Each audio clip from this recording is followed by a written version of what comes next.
Assalomu alaykum, hurmatli obunachilar. Mana bugun sizlar bilan UHD 5000F Kintex mashinkasi haqida gaplashamiz. Umumiy olganda hamma overlocklar bir xil bo'ladi. Ishlash prinsipi bir xil, 4 ta ip tushadi.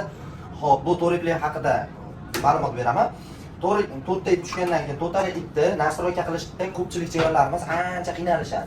Buni o'rgatish uchun sizlarga ma'lumotimiz foydali bo'lishi uchun men aytayin, 4 xil ip o'tkazdim.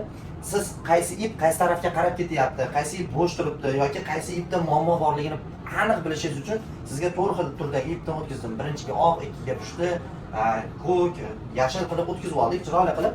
Xo'p, endi sizlarga birinchi o'rinda overlock haqidagi, umumiy overlock haqidagi ma'lumotni berib o'taman. Overlockimizni bu qismiga kelsak, qopqog'ini ochganimizda chap tomondagi bu qismi pastga tushirgan sarimiz qalin matolar uchun yig'im.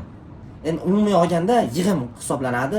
Ko'targan saringiz bu yupqa materiallar uchun cho'zib, o'zini holatida yana qaysidir materiallar bor, shunaqangi materiallar qattiq hech qanaqangi o'ngga chapga bo'lmaydi, cho'zilmaydi ham, qaytmaydi ham. O'sha materiallar uchun eng baland qismiga qo'yib olamiz. Bu orada sizda bu ko'pchilik o'ylaydi, buni ko'tarib tushirsa choki maydalanadi yoki iriklashadi deydi. Yo'q, bu umuman noto'g'ri narsa. Bu faqat bu qism yig'ish, cho'zish uchun mo'ljallangan.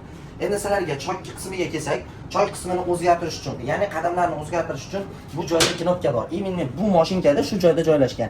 Lekin asosan overlock mashinkalar shu qismidan qidirasizlar, faqatgina Jukida bu qismida bo'ladi. Juki modellarida. Qolgan modellarda shu qismida knopka bo'ladi. Bu qismiga qarab turamiz.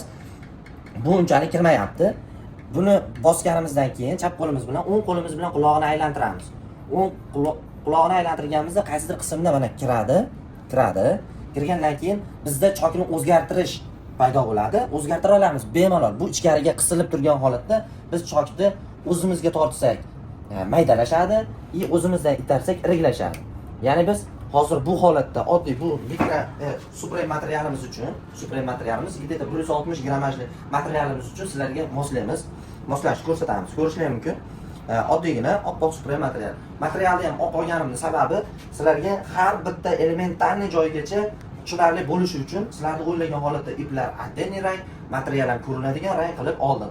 Endi ko'pchilikda yana sizlarga aytib o'taman, bu qopqoqni yopishda ham muammo bo'ladi. Bizda mashinka sotganimizda ko'pincha shu muammolar bo'ladi. Qopqoqni yopishni ko'ringlar. Bu joyi kontur qilib yopiladi. O'zingizga tortasiz, oxirigacha qo'yasiz, itarasiz yopiladi. Ya'ni pichoq o'ynaganda shu joyiga tushadi.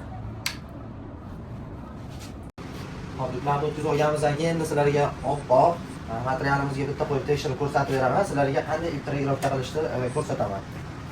Mana shu holatda tikamiz. Ko'rishingiz mumkin. Iplar hammasi joy-joyidaligi uchun orqa tarafi bu ipimiz. Oldi tarafidagi polnisi bu ipimiz. Ikkala igna qizil bilan oq iplarimiz mana ko'rinib turibdi. Sizlarga agar mabodo bu ipimiz tashqarida bo'ladigan bo'lsa, biz xuddi shu holatda tiksak, sizlarga ko'rsataman, qanchalik xunuk chiqadi. Mana ko'ryapsizlar, o'sha iplar o'ynayapti, oldiga o'tadi, orqaga o'tadi. O'shaning uchun bu iplarni shu joydan o'tishiga обязательно e'tibor berish kerak.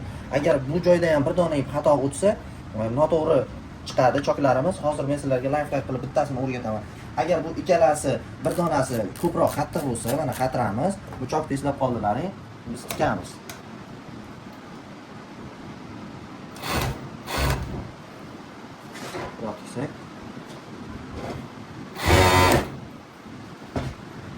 Xo'p, mana o'sha chokimiz aylanishni boshladi. Biz kamroq qotiribmiz, ko'proq qattiqroq holatda tursa, bo'shroq holatda tursa, aniq bilinadi. Ko'rishingiz mumkin, juda ham xunuk oldi tarafiga o'tib ketyapti. Buning sababi bu bir donasi qattiq, bittasi yumshoq turgani. Bu iloji boricha ikkalasi ham yumshoq turishi kerak, ikkalasi ham bo'shroq turishi kerak. Agar bo'sh holatda tursa, chokimiz chiroyli chiqaveradi. Katta e'tibor shu bir bilan ikkinchi iplar qattiq turishida. Xo'p, bo'ldi, mana. Ko'rishingiz mumkin, endi choklarimiz juda ham xunuk holatga kelgan. Xo'p, endi biz bilishimiz kerak, bu rangdagi ipimiz 4-ipni biz ozgina oldi tarafga o'tayotib qotirishimiz kerak. Qotirganimizdan keyin ozgina yana tikib ko'ramiz. Ip yana o'z joyiga qaytib oldi mana. Xuddi shunday siz ham agar shu sohada bo'lsangiz, bunaqangi iplarni regirovka qilishda qiynalib turgan bo'lsangiz, siz albatta to'rttala ipni 4 xil qilib tikib ko'rsangiz, qaysi ip qatirganingizda qaysi tarafga o'tadi, qaysi tarafdan qaytadi, qaysi ip bo'shligini aniq bilib olishingiz mumkin. Bugungi mavzuyimiz faqat ip haqida edi. Kelgusi darslarimizda xudo xolasa plastinalab qo'yish, meroshkaga sozlash, pichoqlarni to'g'ri qo'yish, lapkalarni qaysi materialga qanaqa lapka ishlash haqida gaplashib o'tamiz. Siz obuna bo'lib qo'ysangiz, albatta bunday yangiliklarni bizda kuzatib borasiz. Hammaga rahmat.